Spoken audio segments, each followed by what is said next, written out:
Hey there, welcome to the Christian Media Marketing Show. My name is John. Thanks for hanging out with me today. It is a timely podcast and video show I'm going to be sharing with you today due to just situations with the social media world.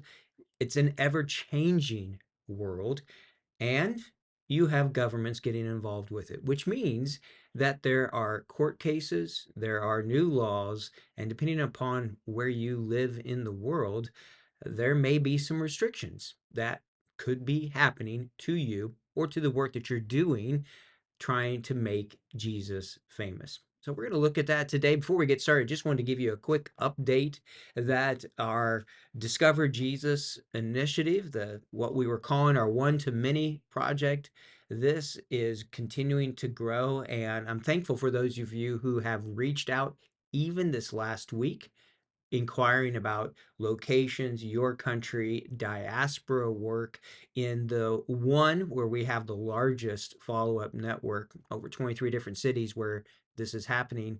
1 month, 49 people then have been passed off to people on the ground, churches, DMM, whatever, people who are willing to then evangelize and disciple those people. And I'm really excited and just honored to be able to play a small part in that. Ultimately, it comes down to the local people and those workers in that local environment as well, partnering together well, listening to the Holy Spirit, doing and responding in obedience and in faith to try to make Jesus known. So, thank you for all of you who have reached out. We're going to continue to grow this. We are, Lord willing, going to continue to grow the organizations and the teams that we are serving. Currently, right now, good over 50 some different teams that we are doing the marketing work for them. We think that that's important because for many of you that listen to this show, the last thing in the world you want to do is figure out what is an algorithm or whatever else. We get that. But we also feel a responsibility to share the things that we are learning with those of you who are doing that, who are out there trying to figure out as a church or a mission team, whatever it might be, we want to help you as well.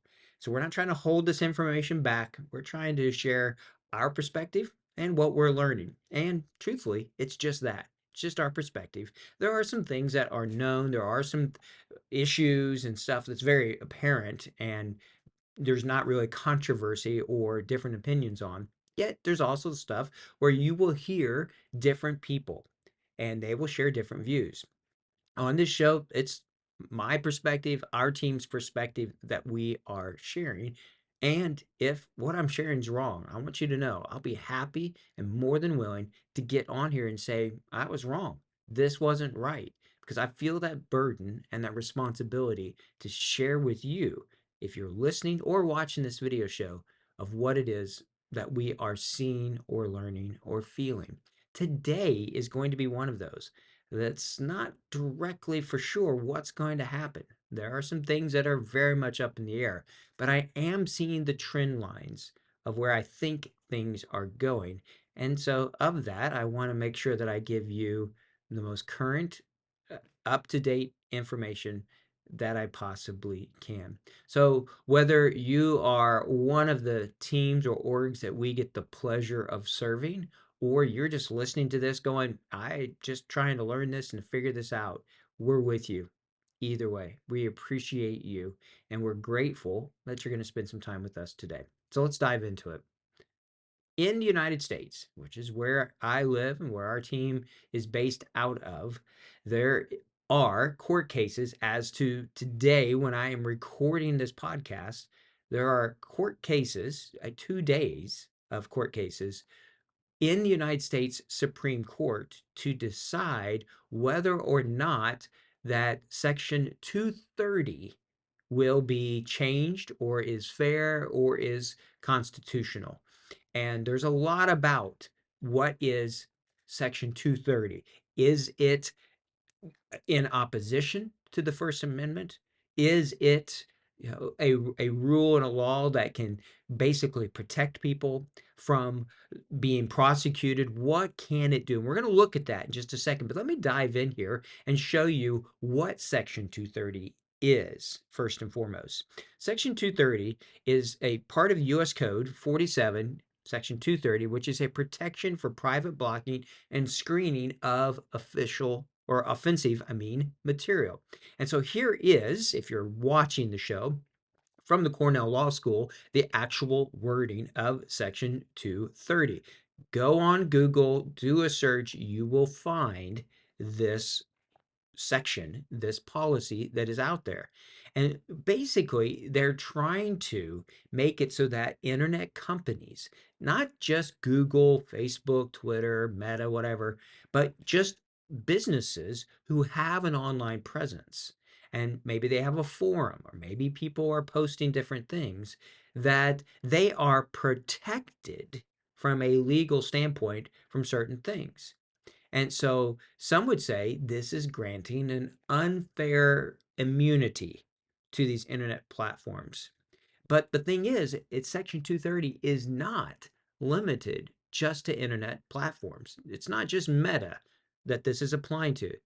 Any entity that it operates an online space, anyone that any business or ministry that's doing an online space where third party, where other people can post content, well, that's going to be an area where for some of you, people are able to post comments and messages on your content. Maybe it's your website even, or whatever. So anyone, it protects them. It's not just an internet platform. If you look down here, it's trying to help anybody to do this and to help grow and help these companies is was the purpose. The protection for Good Samaritan blocking, though, is part of where people are coming in going, I don't know. You see, this has become very much a political issue. And when you start talking algorithms and who sees what, it's very easy to see why actually in the United States both sides of our political aisle have gotten mad at these different social media companies. In fact, one of the things that I've heard, was reading this morning even, is that Elon Musk is wanting to make the algorithm itself open source. Why? You can see what's happening. The challenges of some of this algorithm and the work that it's doing is that it's machine learning. And so the biases is part of the machine learning that might be coming into it if there are biases that are actually shown one way or the other. And so you have this protection for certain blocking and screening of offensive material. The court cases are saying, well, they didn't do a good enough job of blocking it, or the algorithms then pushed more content out there in front of people. So let's stop for just a second and let me describe what and the purpose of this algorithm of what it's doing. When you go on a social media platform, let's say, and you start looking at posts, then you're going to start seeing more content that's like that. The purpose of the algorithms is to try to give you, the user, a good experience. So by your behavior, the more you show things that you're interested in, the more that's what will be recommended to you. That makes sense, right? And so our behavior is what should be driving these algorithms. Now the question will come, are there things that are being blocked? Are there things that aren't showing up into it? And so that's where this Section 230 is going to come into it. Well, should there be things that should be censored, not be a part of it? And what does this do then for the people that are doing it? Should that mean that they should not have any legal cases brought against them? It does, it seem like the Section 230 protects to a degree certain things and certain content, but it is not in any sense complete unconditional immunity to these groups that are out there. So as you look at this, when it is criminal activity, when are things like IP, intellectual property infringement, when there's privacy involved, this is all things that should stop. You've seen people do this potentially. go on there and post the names or the addresses or whatever else of maybe their political foes. That shouldn't happen. That's part of these things that are there. Posting of terrorism types of videos. That goes against what they want to do. And so the government is saying those things should be removed. Well, then what happens when it's controversial? That's what's at stake. And I don't want to, in this podcast and show today, try to defend the censorship practices of Meta or Google or whatever. More, I want to actually address just what I see that is happening out there. And that is the simple fact that things like Section 230, things like protecting the identities of the people or protecting the people, the users of these social media channels is going to continue to grow. And with that, so will the legislation. The more you have legislation, the more we run the risk of potentially not being able to completely do the work we want to do. So, what do I see happening? Well, the internet seems to be, in certain places, already walled off or becoming fractured. There are clients that we work with that are trying to run Christian types of ads and content in certain countries, and within those countries it's not allowing them to be able to do that. Maybe it's Facebook is blocked, or maybe Google is blocked, or whatever it might be. Well, a result of that is that we're having to research and do work in even other platforms, right? So Twitter or Telegram or VK or whatever it might be, WeChat, trying to figure out how can we use other social media platforms that aren't blocked in these countries. It's going to be harder and harder. That's what I think. So regardless of how the US Supreme Court comes out, and it could have dramatic impact right away on the work that you and I do, regardless though of that, the trend is that there will be more restrictions, I believe, on these internet companies, which will mean that the governments in these locations will be able to moderate and say, we don't want Christian material being presented. We don't want people proselytizing or sending it out. That's already happening out there. I think that's going to become more and more apparent and happening more and more.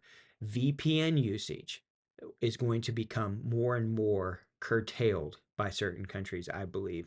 And I think that one of the trends that we're seeing right now is this verification, a blue check. Twitter is doing it. There is announced this week that Meta is going to. They're testing it out down in New Zealand and Australia, and you can pay some money and send in your government approved passport or driver's license or whatever and verify that you are who you are. And there are some benefits that they are giving you to that. Here's the thing that I think will become the norm to posting.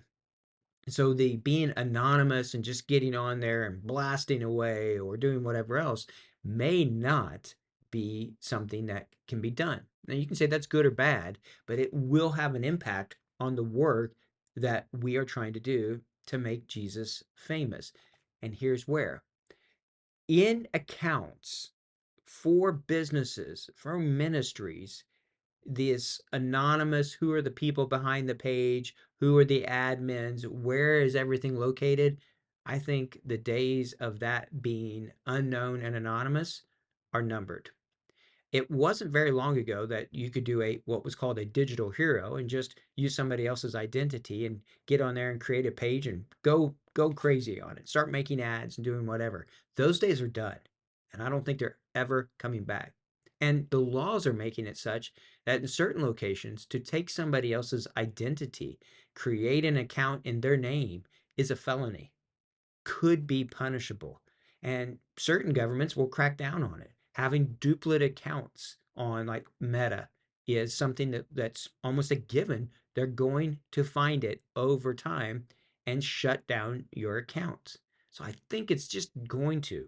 If I were to play prophet here for a little bit, it's going to get harder and harder for people to be unknown in the work that they're doing. So that is why I encourage teams and organizations to be thinking through this, to be thinking through their structures, their ad accounts, their business ministry paperwork, where they're setting up things. I mean, I hear people go, oh, well, let's just do TikTok, for example. Well, there's huge security considerations that are happening. There's governments getting involved with it now, but there's also limits as to what country you set it up in, as to where you can run it. Well, if you're working in some of these least reached places with oppressive governments and you want to set up an account to run your TikTok video, you may not be able to do that, or will have to use your passport to be able to set it up. Well, that's really tough. That's going to make it harder to do the work that we're doing. And so we take this very serious at Kavanaugh Media. We are trying our best to protect the organizations, the ministries, and the teams that we work with. I have right here. Here's a stack of cell phones that are attached to very legitimate. Everything is legal. Everything is set up correctly. Accounts that we then are controlling and doing the work on behalf of then other people. We do this to protect the identities of these teams, but also so that we can make sure that the rules are being followed. And as the rules change, we're going to have to adapt. And so we're seeing detailed targeting change. We're seeing ways of verification are changing. We're seeing even the laws that protect these companies from user generated content liability being questioned, at least. Companies are being blocked, social media channels are being blocked in certain countries. The point being, things are going to continue to get harder and harder. So, what can we do regardless? Well, here's a couple things. Follow the rules the best that you can. Right? In those areas that are hard, don't break rules simply to try to skirt around what they're doing. Find ways to follow the rules, but still protect and do the work that you're wanting to do. Use software that will protect you. Use the right tools. And by that, I'm not saying necessarily using a VPN always. I'm saying really be smart about how you're setting up your systems and your structures. Make sure you're using just good passwords, all that kind of secure cybersecurity kind of stuff. But follow the rules, use good, smart cybersecurity. And when you're doing this, look at every part of your system, top, middle, and bottom, and do an audit of it. What areas do we have risk? What if this goes away? What are we going to do? What if this becomes compromised? What if we can't do this? What if our account gets shut down? All of these kind of things. I did a podcast just a few weeks ago talking about these kind of questions. Make sure you're thinking through them. I would also encourage you to just stay up to date to the your local country, your context, to the laws that are out there. Look at what is being considered. Look at the laws that are being passed by the governments in the places where you work. Read the news. Don't just listen to the people and the conspiracies and the maybes and the what ifs. Look at the laws themselves and see what's happening, and you will be able to see what that trend tends to be. And so, wherever you live, it's important to stay up on the political and legal climate and of the work that you are doing. If we hear things, we're going to be putting them out here on the show. It's important for us to share them and to give you those resources. If you see things, if you have questions, reach out to us. Reach out to us from our website, send me a message. You can send me a private direct message right on Twitter if you want. Just go directly to me, whatever you want. But we would love to hear from you, because part of the responsibility we feel on these kind of issues is to not have all the answers, because we don't, but to be learning from you all and sharing that as well. In this tribe, we want to give you up to date, most recent information, tools, and training that we possibly can. And the best way we can do that is to do that with you, to be learning from you and sharing as well. So keep your eye out. By the time this comes out, the court cases will be over. I don't know how long it will take the Supreme Court here in the United States to make their verdict on it, but it will be interesting. And unfortunately, it's just the beginning to the work that we're doing. Understand that the work that we do is hard and it's going to get harder, but we understand that we are in a spiritual battle, a battle for the very hearts and souls of people who desperately need to hear about Jesus. So keep doing what you are doing. As always, think about sharing this with other people. Here's the subscribe button. You can see it right there. That's what it looks like if you're watching the video. All right. Tell people about the show, introduce them to the work that we're trying to do. And if we can help you in our Discover Jesus initiative work, where we're building broad coalitions, or just to help you with the marketing efforts that you're doing, please let us know that as well. And no matter what, know this: we appreciate you all. We love what you're doing for Jesus, and we pray for you. We may not even know your name, but I am praying for you every single day. So don't give up. Keep pushing forward and making Jesus famous. Bye for now.